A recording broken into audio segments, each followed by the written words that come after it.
All right, guys. Well, here we are. Busy day today, and I think that, well, I mean, today was a very productive day, at least on this end.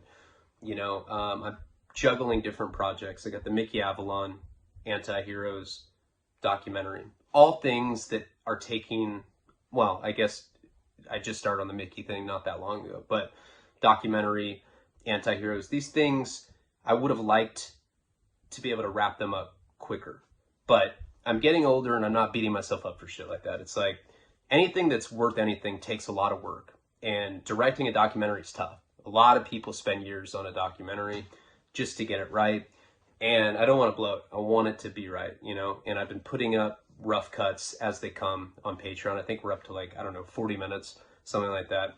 On our end, we're like past an hour. And the next cut that I do will be like past an hour cut. Whole rough cut will be like 2 hours and 15 minutes, but it gets easier towards the end. It's a lot more like a traditional documentary at the end. We're like in a weird period right now where it's more complicated. I also did speech therapy with Nico. He's making a lot of strides in that. The other morning I woke up and I don't know why, but I like wanted a cookie. I was like, "Hey Nico, bring me a bag of cookies." And he walked up to a bag of cookies and he went, "Cookie," and came and brought it to me. So he understood, he said it. He's got really good cognitive ability. He just has a speech delay. And I know a lot of people have told me that that's nothing to worry about.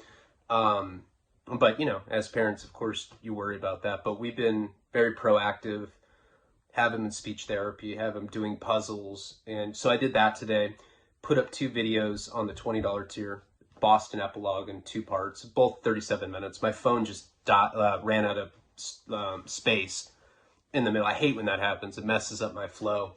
And then I did a wasting talent video on the $10 tier last night. Gonna do a psychedelic. This is gonna be in Albuquerque. So this is the second installment of this series. It's gonna be on YouTube. So please like, comment, subscribe. Check out patreon.com/Ryan Leone. I've accumulated a lot of content on there. I've been on there, I don't know, 9-10 months now. There's a lot of stuff on there. And you have, it's retroactive. You have access to all that stuff. So check it out. Let's get into the story. Where we left off last time. So I'm just turned 21. My parents got me a trip to Las Vegas. Problem was that we were strung out on heroin. Me and my friend at the time. Me and him are not friends anymore. But at that time, he was like my best friend. That's the guy that my parents essentially adopted when I was in high school. We got into heroin together. We went to Vegas foolishly thinking that it was going to be easy to get heroin out there. We were young. I'm sure, nowadays, well, in the opioid crisis just grew exponentially since then, but it wasn't easy for us to get. Or maybe we just look like squares, We look like we were in a Pac Sun catalog or something. He had like Volcom race stripes on his warm-up pants. It's like, "Whoa, I just want narcotics, guys."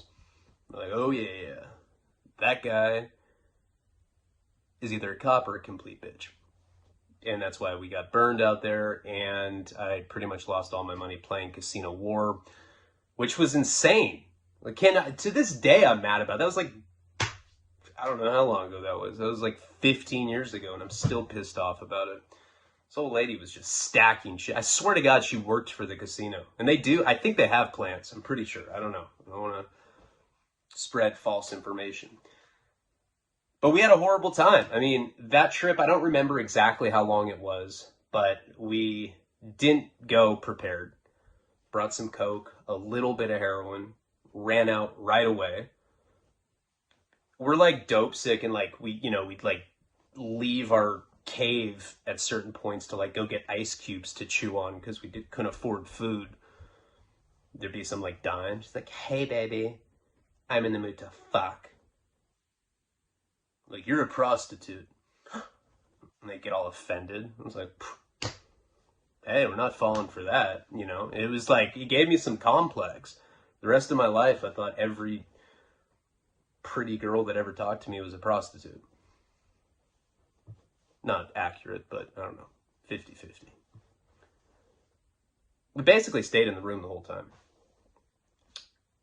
my uncle had to like give us money to be able to get to the airport. We get there and I'm in the stall and I hear the sound of somebody snorting. You know that sound. Nostril roar. And I was like, hey, can I get some? Which, who knows? That could have been some weird, I've heard there's some weird, like, kick the stall 3 times if you want head from a dude in airports. There's like all these scandals like going on.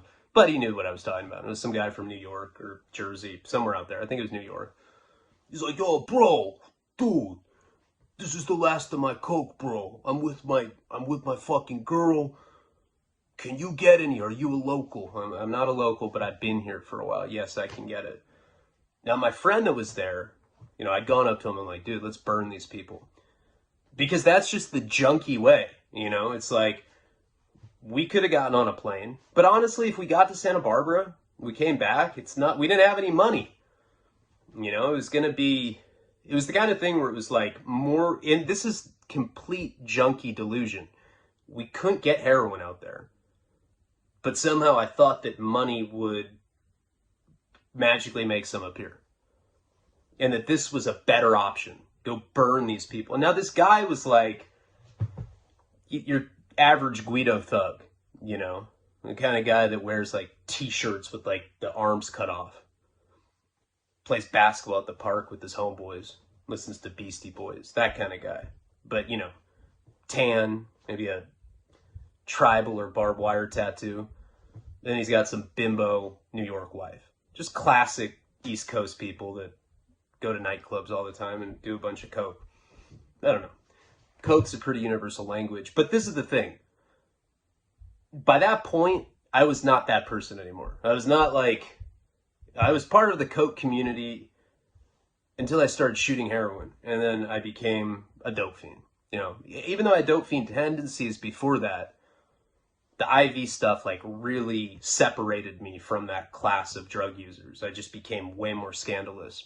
So that was my plan. He said that we could go with them to their hotel. I forget where they were staying. I think it was like the Bellagio or the Wynn, one of the nicer places there.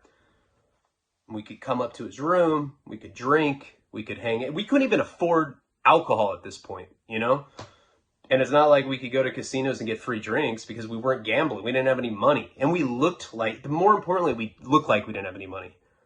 The Volcom logos like peeling off. Looked like shit. My friend looked more together than me. He's always been one of those chameleons that like doesn't look strong. I hate fucking people like that. Like when I'm strung out, you know it. I'm the proactive guy. Everybody knows that. It's so obvious. Poison just like bubbles out of me. But this guy, he didn't look like a junkie like me. He looked clean. And it kind of like gave me some credibility. If we both look like me, this guy probably would not have invited us back to his hotel. So my friend is like, at a point where there's like this point with being a heroin addict where there's just passivity, where you're so over everything that you're just, okay, let's go on some super dangerous mission to go burn some Guido thug couple in a fucking city where we don't even know where to score down. So we end up, I think, taking a cab, limo, whatever it was. I vaguely remember this. This was a while ago, and I just have like kind of vague, memories of this. But we get to this nice hotel. They check in. They obviously have a lot of money. They have some suite at one of the top hotels on the Las Vegas Strip. And just like he said, and we're not really talking that much, they're just like, of course, they're just talking about themselves. I forget what this guy did for a living, but he was like telling us all about some boring ass, I don't know, stock broker job he had in New York, whatever he was telling us. And we were just both dope. I don't know how he didn't realize how dope sick we were. We looked so miserable. She's like, I want to be like you guys. You guys look like you were fucking having fun. We're like, we are.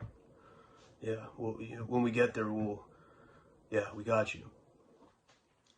Forget what he needed or how much coke he wanted, but I want to say it was like $300 worth, you know? And one thing I had learned from being homeless in Santa Barbara and like literally having to run scams just to survive, getting my pack of cigarettes and flattening out the cardboard and like cutting it into little blotter squares, putting in gram bags and selling them to college kids. I knew little tricks of how to make it sound more believable. You know, always be like really firm on the price. You know, if it's fake, like amateur people that are scamming people, they'll be like, yeah, I got this acid, it's $20. They're like, I'll give you $5. They're like, okay. Because what is it to them? You know, you need to make it in your mind like it is real. Sorry. I'm quitting smoking. I know, I sound really horrible. I'm like dying right now. All right. Sorry for the little interruption. Whatever the case was, it was. I think it was like $300 is what this guy wanted. And so I made up some story about how when we got to the hotel, I had to call him, and then it might be a while, you know, and he'd come meet us at the hotel, and then I'd have to get the money, and I'd go meet up with him.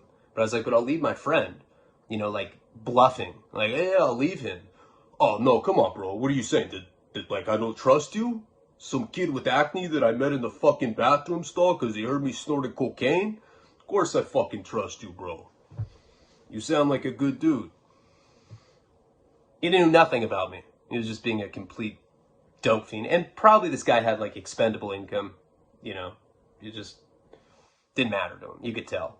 That's Vegas. It's just completely gluttonous like that, excessive. Now the reason, when we get to the hotel, when we get to the suite, him and his wife are being like really gross. Like, you know, she's wearing like a little, like a tennis skirt, you know, some like little skirt with ruffles. And he's like making out with her and like grabbing her ass and like winking. Look at that ass. It's a fucking amazing ass.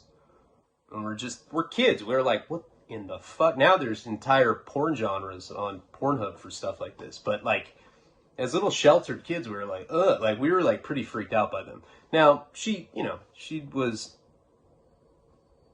average East Coast bimbo.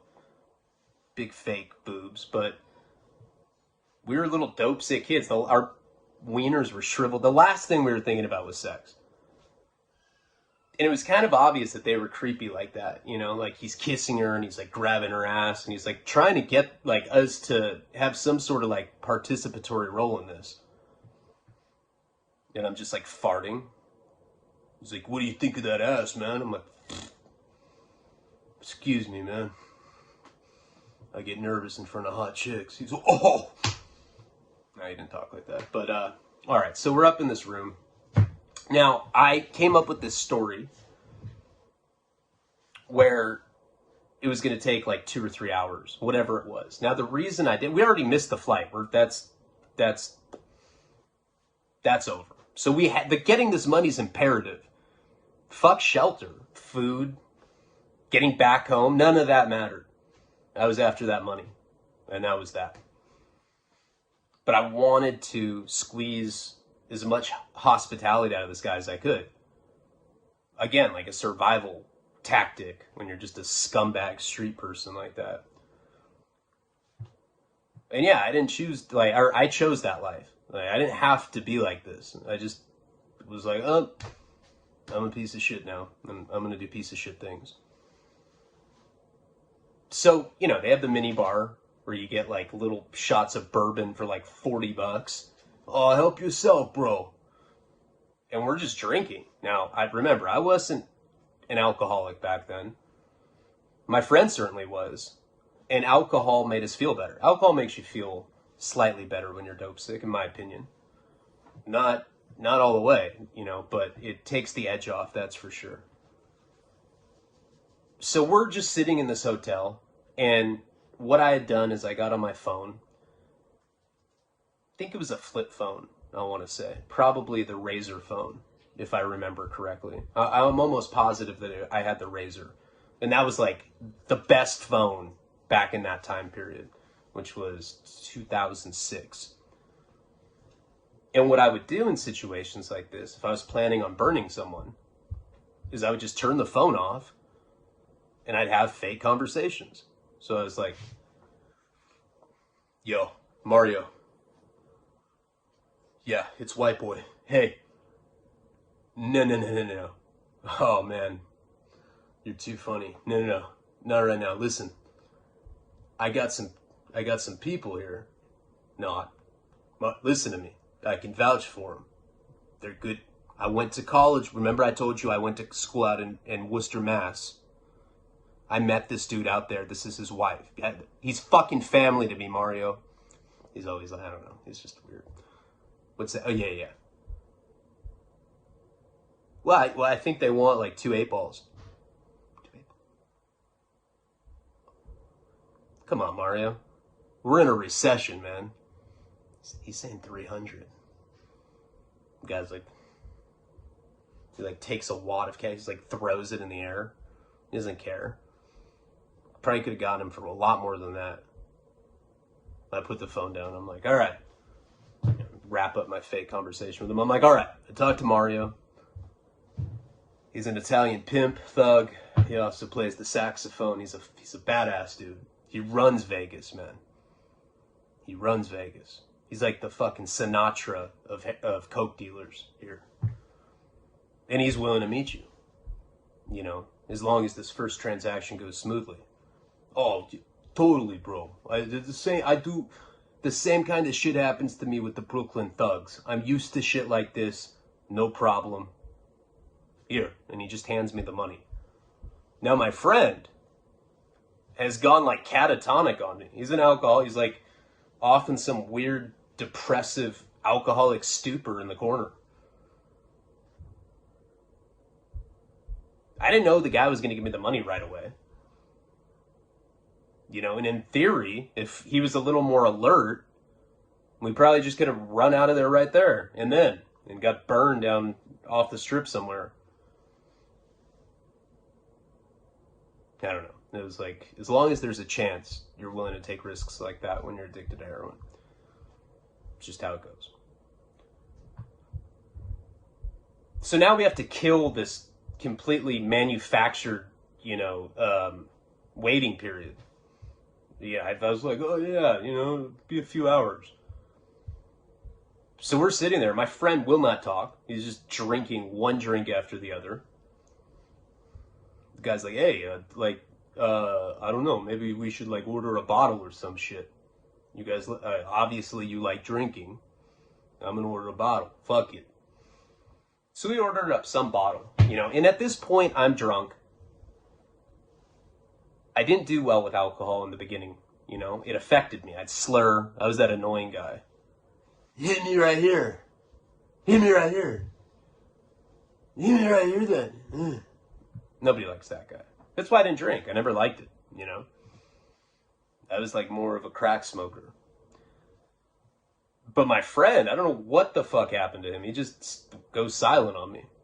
So he was sitting like at this table or like at the desk.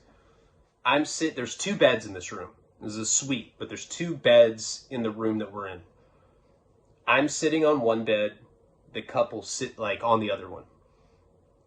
His girl lays down. And we're like, we get this bottle up there. Forget what it was. It was like, I think champagne or something. Whatever it was. And, we just keep drinking. I'm already drunk though. And I remember just being like really dizzy and on top of being dope sick and everything. And his girl lays down and kind of like spreads out like a snow angel on the bed. She's drunk too at this point. She's been drinking the whole time.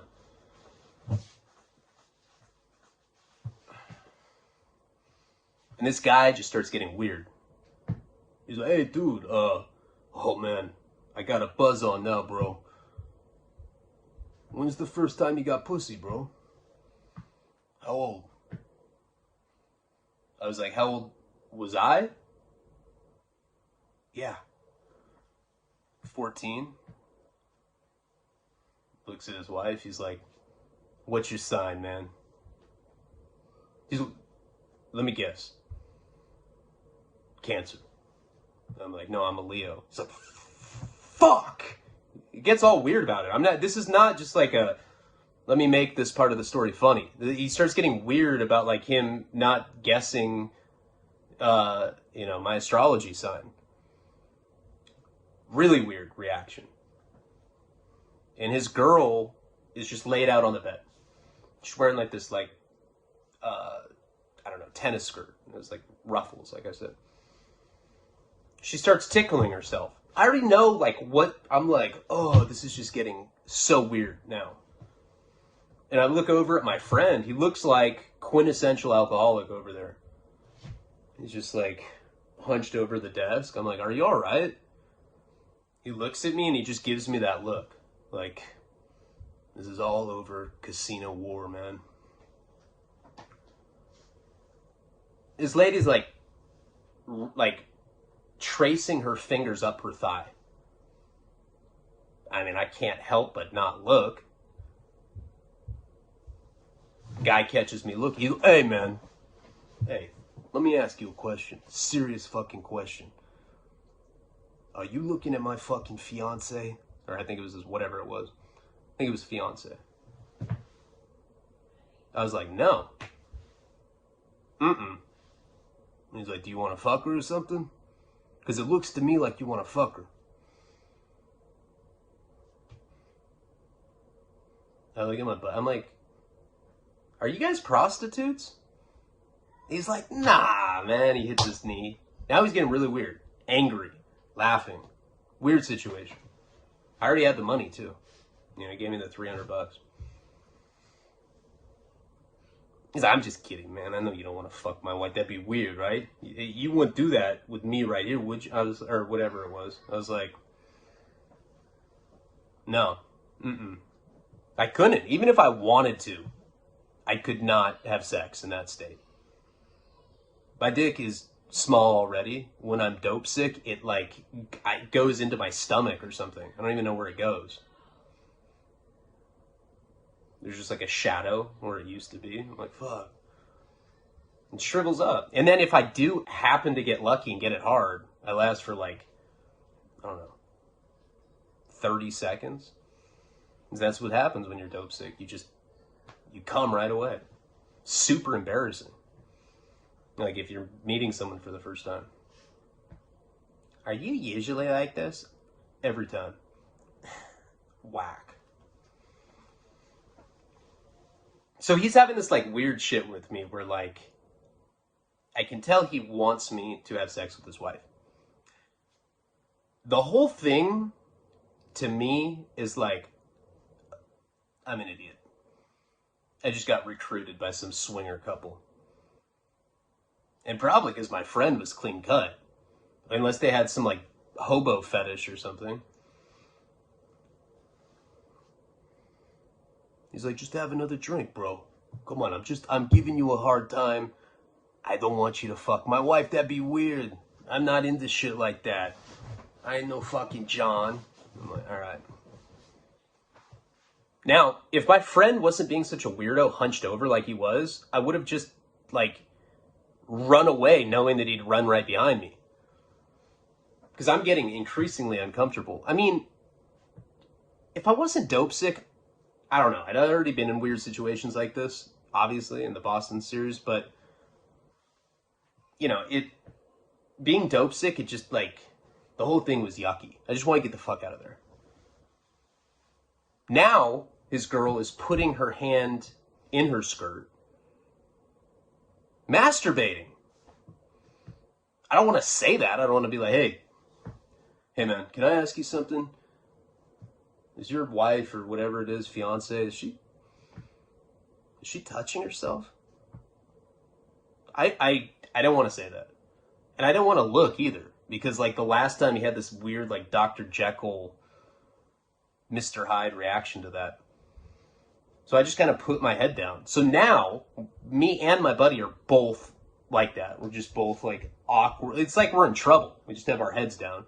This couple's probably like early 40s, like, 43, 44, somewhere in there, early 40s. And I just want to get out of there as quickly as possible. I was like, hey man, I like, by the time I look up again, because I'd had my head down for a while. When I look up again, he's on top of his girl. And they're making out. And he's like putting his hand under her skirt again. But this time they're on the bed. And she had like, I don't know what to call it, but it was like one of those shirts that has like strings right here. And he's untying it.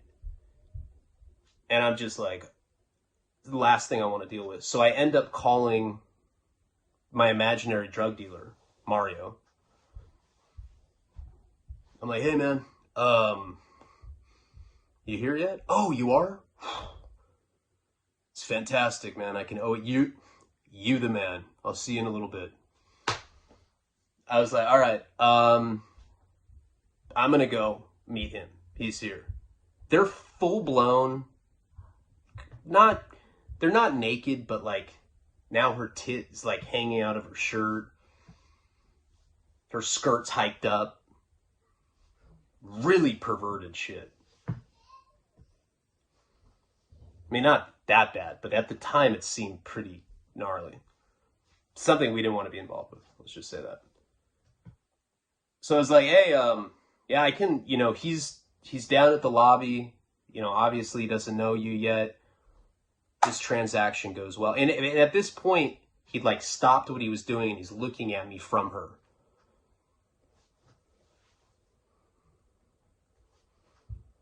Cool.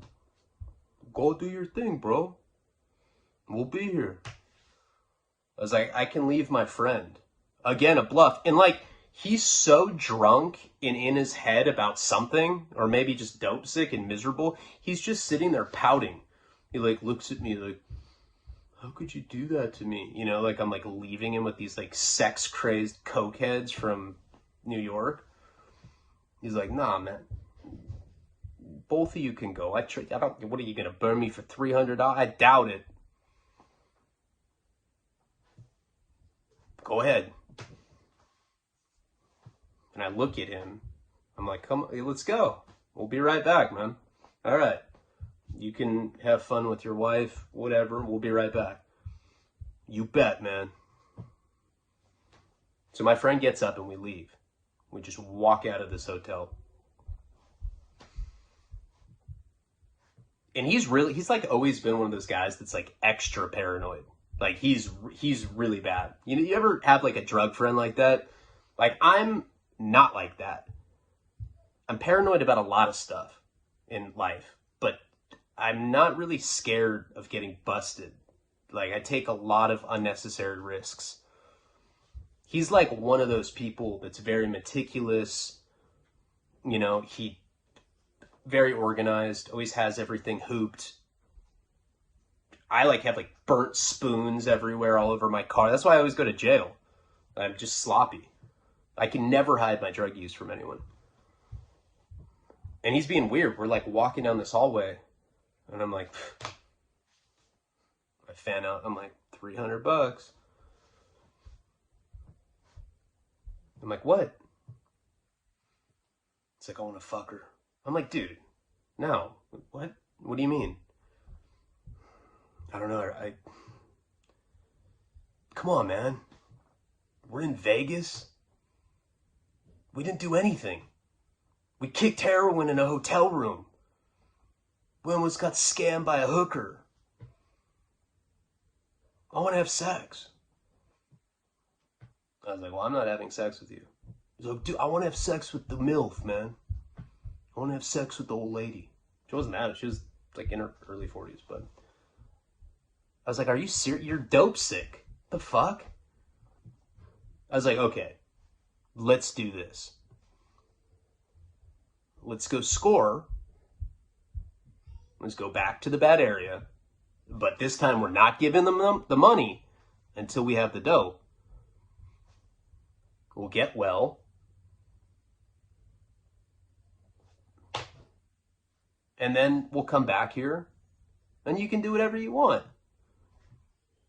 I'll take pictures on my Razr phone. It's all like pixelated. He's like, no, I'm sick of listening to you, bro. I'm fucking her. I was like, amazing. I've never seen a junkie do that. All right. I'll wait for you outside. So we start walking back. This is just like empty-handed. We have no coke. And we get right back to the hotel. And we're standing outside. I'm like, all right, man. He's just about to knock. And he's just like,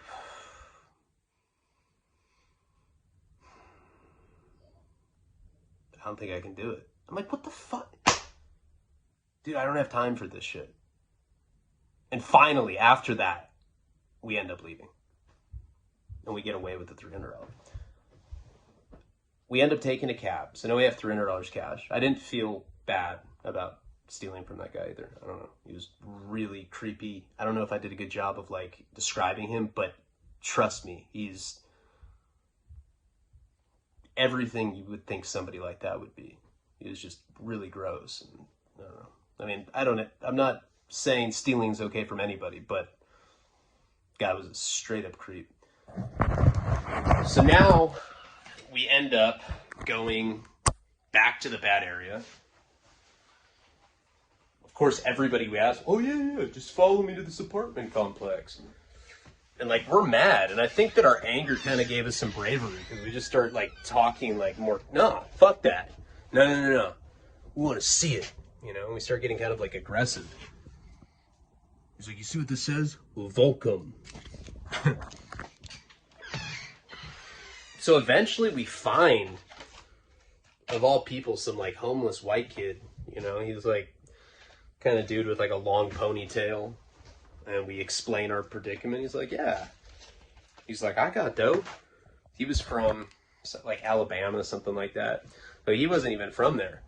I think he was just down there like smoking crack and hooking up with like street walking hookers. I don't know what that guy was doing.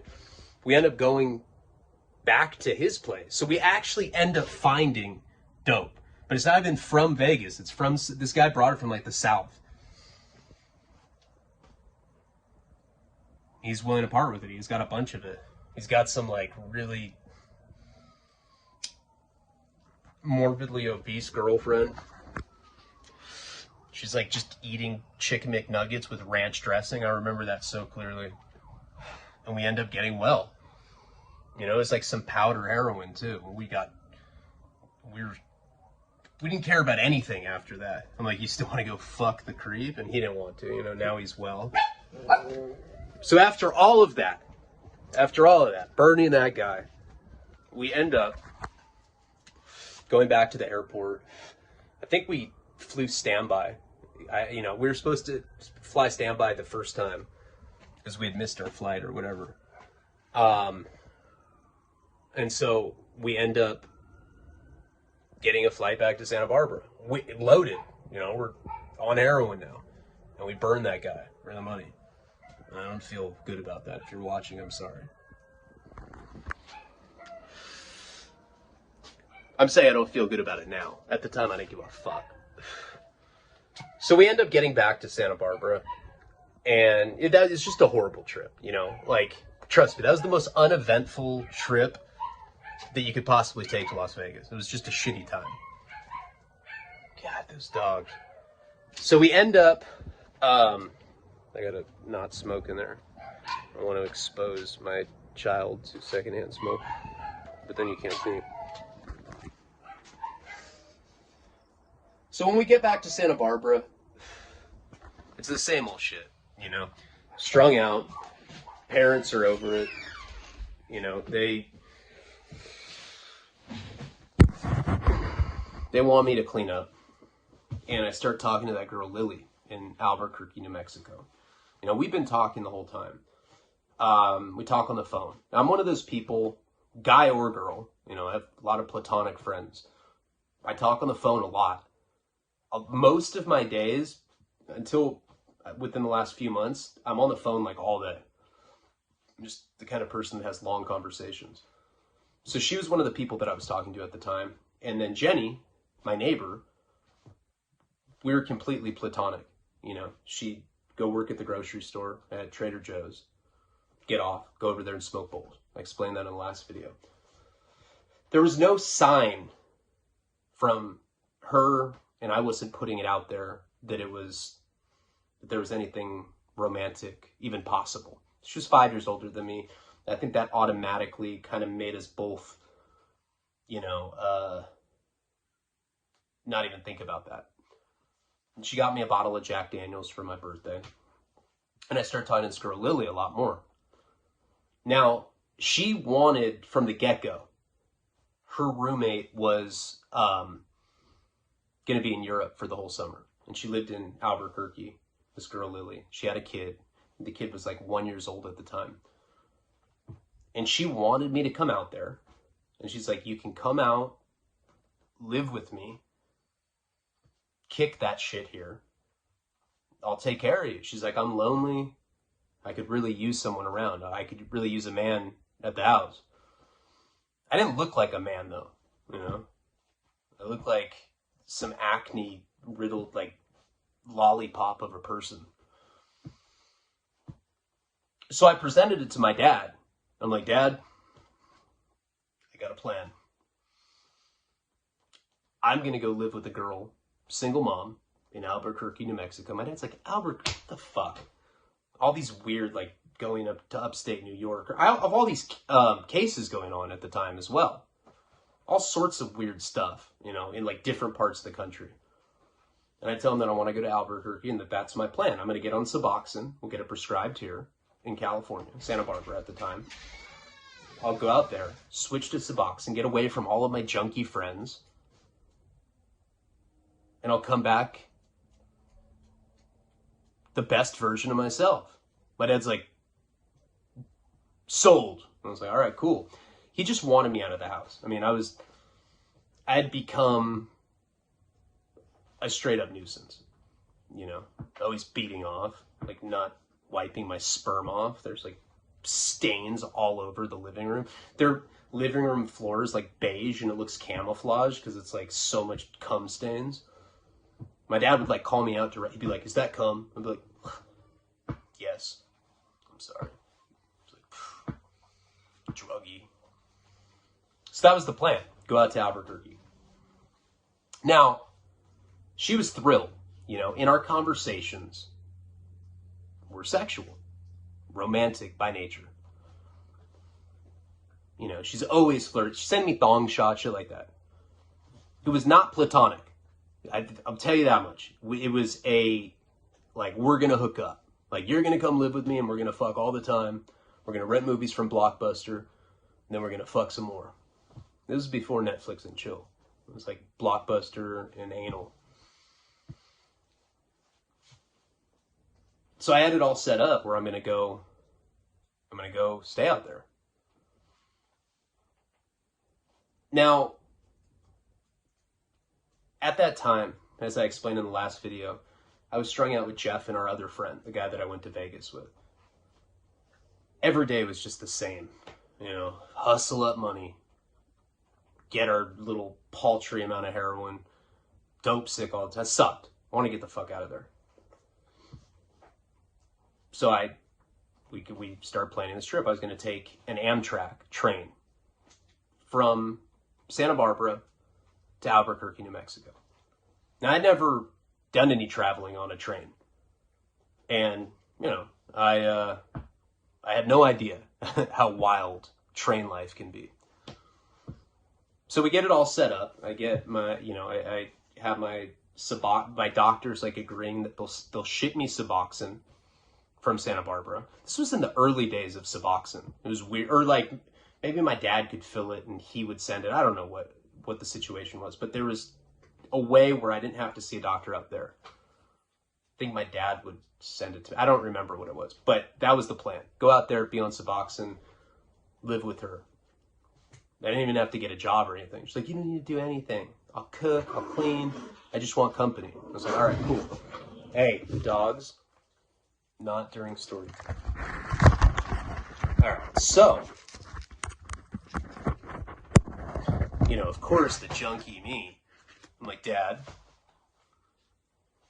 I'm going to need some money to go on this trip. I can't just go on a train. I don't know. It's like 2 days to get there.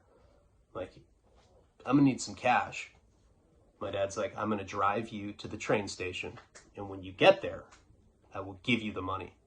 But I know your tricks, Ryan. I'm not going to give you, you know, a few $100s the night before you go. You'll just stay in your room and shoot heroin all night. I was like, Dad, it's not true. But he knew me better than that.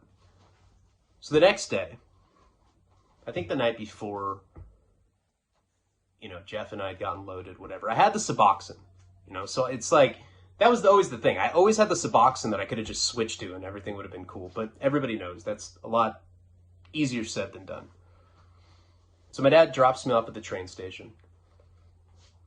Literally, I don't know when I'm coming back. I could be there for like years. I'm like, all right, we'll see you later. He's like, here. And he gave me, I think 500 is what he gave me. I don't remember. Now, I'd planned it. I told Jeff, I'm like, all right, my dad's going to give me money right when I hit the train. Bring me $1,000. I'll hook you up fat, you know, because he could get it from somebody and he had like better credit than me. He was not as deep into heroin addiction as I was. Whatever the case was, he could deliver it to me. But like the timing had to be just right. That morning, I remember being sick. When I got on that train, I was sick. I got on the train with like a backpack. I had like 4 pairs of boxers. They all had like shit stains in them. I was like, whatever. So what? She's going to have to accept me for who I am. So I'm calling Jeff. I'm like, all right, you got to meet me on this, you know, right at this time or it's not going to work. So he like got on his bicycle, got the gram, and he came to meet me. Now I'm sick, like I said. And I'm just sitting there, like kind of like thrashing.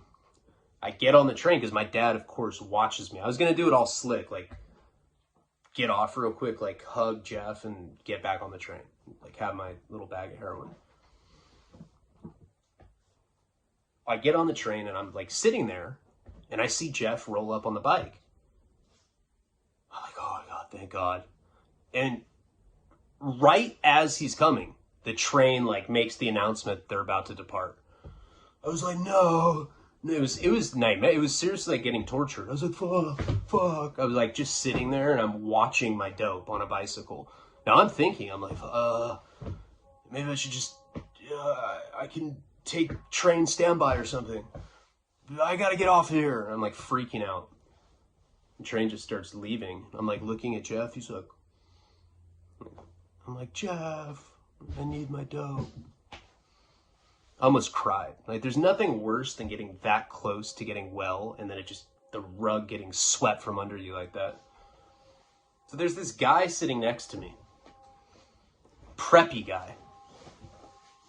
It looks like he is in like a fraternity or something. He's like, hey man, I couldn't help but notice. Looks like you missed something. I was like, what do you mean?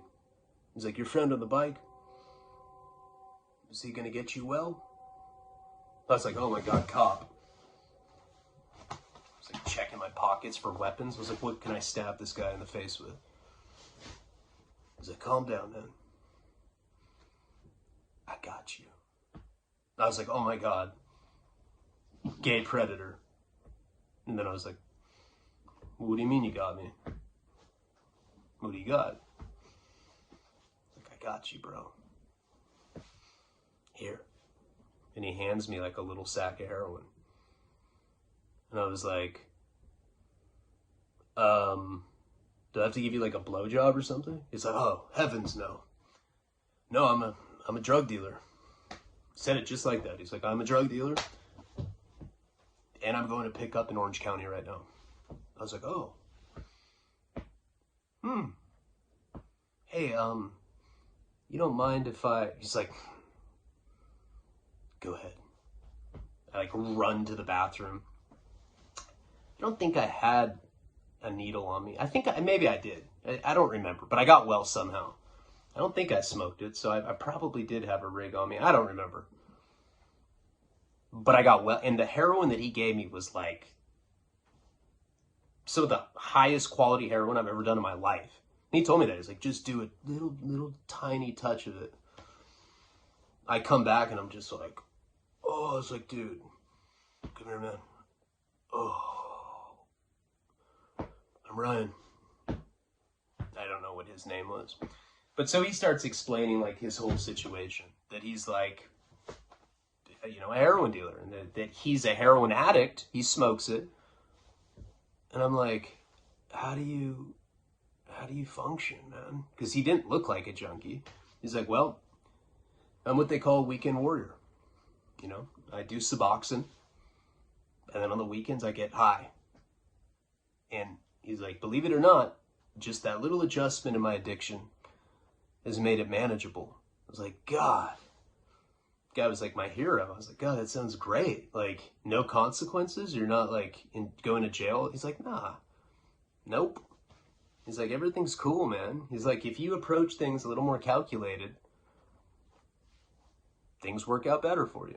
So I end up like sitting next to him. I'm high as fuck. I'm just having this conversation. And he's like, yeah, come to Orange County with me. Now, there probably is something weird about this guy. Why the fuck does he want some junkie tagging along with him? I don't know. I never met him, and he was a heroin dealer in Santa Barbara. And he's like, that's the dope I'm getting. You know, and he's like, I'm going to get like 4 pieces of that or whatever he was getting. He's getting like a nice little amount of it. He's like, come with me in Orange County, man. I'll show you Laguna.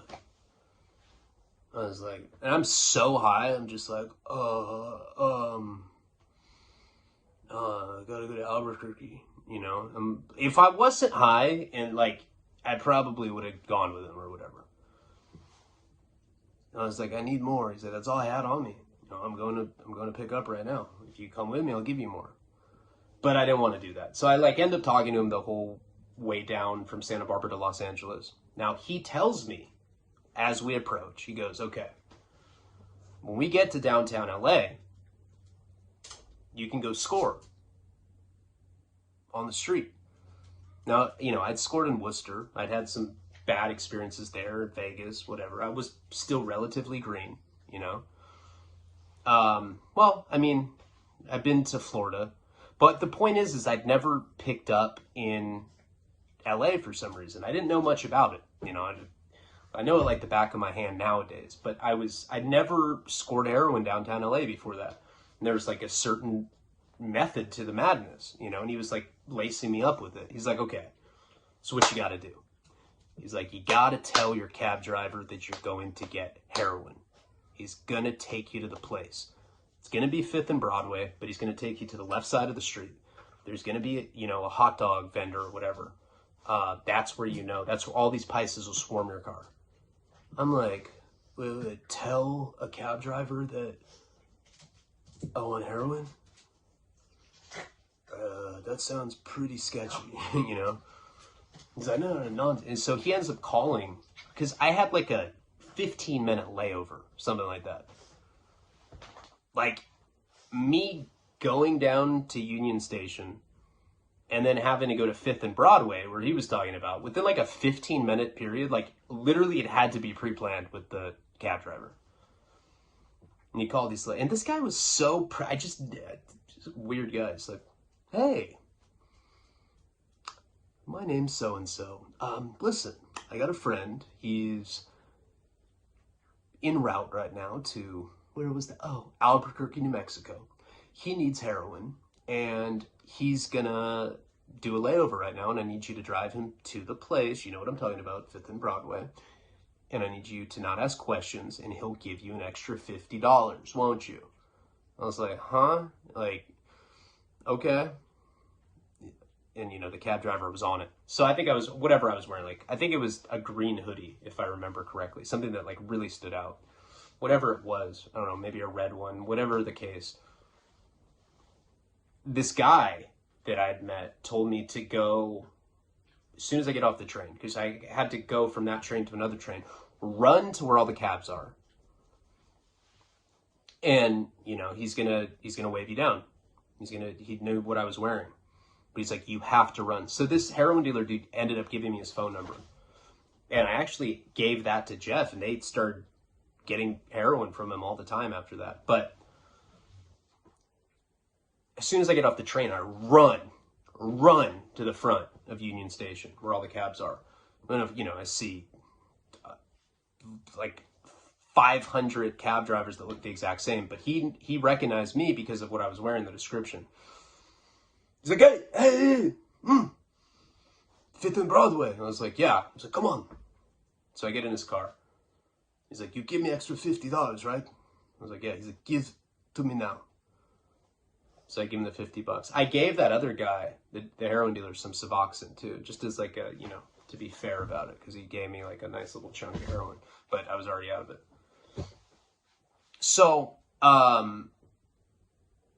you know, we get to the cab. I told him, I'm like, dude, I have to be back. And like, I might have been a little longer. I think it was like 30 minutes. I don't even think it's humanly possible in 15. I think it was like 30, but it was still short. I had to get there quick.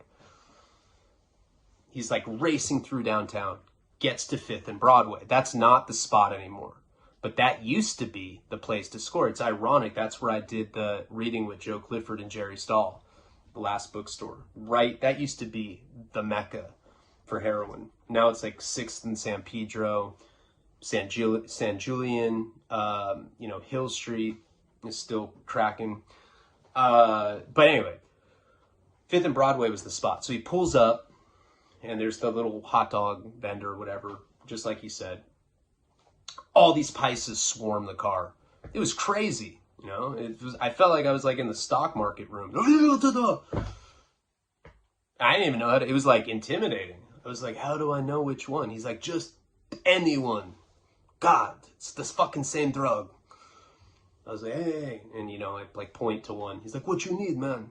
You know, and I think I bought like $200-300 worth of balloons. Quite a bit. I got like a fat handful, you know, and he spit them out of his mouth. I was like, oh, thank you. I was like, where do I get needles? Hot dog stand. And the hot dog stand, they were selling single insulin syringes for $1. So I got a bunch of these like syringes, you know, brand new points from the hot dog stand. It was a different time back then. That was like 2006, you know. It's downtown's not as wide open as it was. Well, I guess it's getting there again, you know. It had like got gentrified, and now it's back to being a slum fuckhole. Sure enough, score, big ass thing of balloons, go back to the train, and I make it. I remember being kind of scared because I saw some sheriffs with some dogs. I was like, fuck, I wonder if they're going to smell it. No incident. I get right on the train, and I go sit, you know, at my seat or whatever. I don't know if it was assigned seating. I'm stoked. I'm like, fuck yeah. You know, I'm on my way to Albuquerque. I have a bunch of heroin, syringes. Life's good. I end up doing a shot in the bathroom, which sucks. You know, it's all like everything's moving in a train. Really hard to shoot up like that, but I did it. I was like extra loaded. And I come back and there's like some young guy next to me. He's like, hey. I was like, hey, what's up, man? He's like, oh, nothing. What are you doing? It's like some super dorky guy. It's like, no, I just went in the bathroom and shot black tar heroin. Wild. Let me try it. I was like, you want to try shooting heroin? He's like, I guess. I was like, I'll give you some heroin, but I don't want you to inject it. So we ended up making like, just like you would in prison, a caldito, you know, putting some like in this little white, this dorky guy sitting next to me. I just happened to be honest with him, and he wanted to try it, and like tilted it down his nose. And now this guy was high on heroin for the first time, getting up every 3 minutes to go projectile vomit. Coming back, he's like, this is awesome. I'm like, I know. I know. So I'm like loaded that first night on there. And I see people drinking and shit. I'm like, where are people getting beers? The dorky guy's so high. He's like, are you 21? You can go to the bar. I was like, the what? He's like, there's a bar. I'm so high. And he like just nodded out. It's like a bar. So I end up going to the bar. There's a bar on the train. I was like, well, this is the best shit ever. This is better. This is way better than an airplane. You can walk around. You go to a bar. And I get there. Go buy a beer. There's a girl sitting down at like one of the little tables. I'm all loaded. Filled with like this like primal confidence. My like heroin frown. Acne. Smell like shit. Shit stains on my little snowman boxers. 0 fucks given. I go up to her and I was like, hey. She's like, hi. I don't know why this worked, but I was like, hey, can you do me a favor? I know it's wild. And she's like, what kind of favor? I was like, well, just, can I sit here? You know, I'm sitting with her, drinking my beer. I was like, okay, so this is the deal. I got a girlfriend back home named Jenny. Now, Jenny and I work together. She really did text me, and she's like, hey, neighbor, how's the trip going? And so this idea just popped up in my mind. And I was like,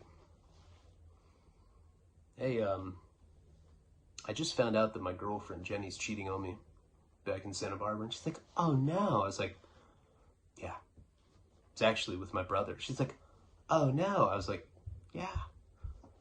I was like, but I got a wild idea. And I think that it'll really teach her a lesson. Can I take a picture with my phone? Now, I had a flip phone. Flip phones, Razors had color cameras on it. You could send them as text messages. I was like, can I take a picture where it looks like we're kissing so that I can send it to her and be like, I've already moved on, just to put her in her place? Sure. That sounds kind of fun. Just like that. I was like, huh? And this was like not, I wasn't some Rico Suave junkie. That's not me. I was a dirtbag, degenerate, scumbucket junkie. So we kiss, taking pictures. Slip my tongue in. And she's just like, super surprised by it. I really did send those pictures to Jenny. Jenny's like, how you doing, neighbor? I was like, raging it, and sent her that. And she's like, oh my God, you've been on the train for like 2 hours. You're already hooking up with someone. That's great. So this girl's like, you know, I have a car, a box car. I was like, what's that? Like, I was totally green, novice to train traveling. But she had a place to sleep. She was like explaining it to me. She's like, yeah, I don't forget where she was going, but she was going somewhere far, like a whole week of like being on the train or whatever it was. I'm like, wait, what? You have a bed in there? Uh-huh. I was like, check please. So I end up going into this girl's boxcar with her. I smell so bad. Like, my hygiene at that time, my hygiene to this day is not that dank. Not that dank. Who says shit like that? Yeah, my hygiene's not that dank, so what? Sorry that I said that. But back then, my hygiene was like horrible. Like, sometimes I'd be so depressed that I wouldn't wipe. I'd be like, it's too much energy. And I just like pull my pants back up. So I just have like shitty butthole walking around swamp ass. I was in that mode. gout out, zits everywhere. But this girl, I don't know. Maybe it was because of how I came at her, like confidently like that, and just went for it. But before I knew it, I was back in her little boxer room with her. And we will continue this story in the next installment of Albuquerque. Like, comment, subscribe. Check out patreon.com/Ryan Leone. It's in the pinned comments. You guys stay safe. It is a wild, wild ass fucking time out there right now. Palabra.